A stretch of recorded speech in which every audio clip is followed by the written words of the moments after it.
তবে রাষ্ট্রপতি হচ্ছে একটা প্রতিষ্ঠান, ব্যক্তি নয়। না বললে পারতাম, সেটা আমরা অফার করেছি বিরোধী দলকে। ডেপুটি স্পিকার তাদের পক্ষ থেকে যেন নির্বাচিত হয়, না প্রত্যাখ্যান করেনি। আমি শুনেছি তাদের দুই একজনের বক্তব্য যে তারা যেন একটা লিখিত প্রস্তাব দেয়। লিখিত প্রস্তাব দেওয়ার মতো কোনো বিধান তো নেই।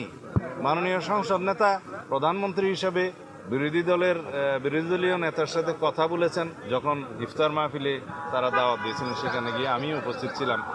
এই হিসাবে তাদের সেই প্রস্তাবটা গ্রহণ করা উচিত বলে আমি মনে করি।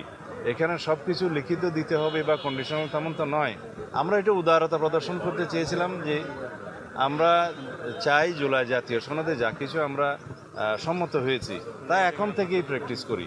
তবে ওনারা সঠিক বলেছেন যে সংবিধান সংশোধিত হবে, 2টা ডেপুটি স্পিকারের পদ সৃজন হবে, তারপরে একটা ডেপুটি স্পিকার তারা পাবেন একজন।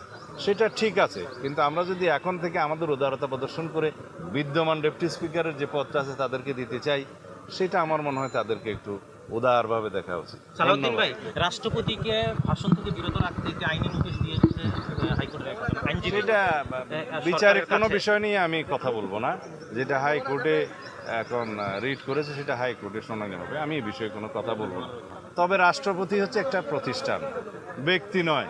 প্রতিষ্ঠান হিসেবে সাংবিধানিকভাবে যা কিছুই আছে, রাষ্ট্রপতি সংসদ অধিবেশনের প্রথমেই ভাষণ দিবেন, সেইটা দেওয়ার বিধান আছে, সংবিধান আছে, রুলস অফ প্রসিডিউরে আছে। সুতরাং সেই মতে আমরা যাব।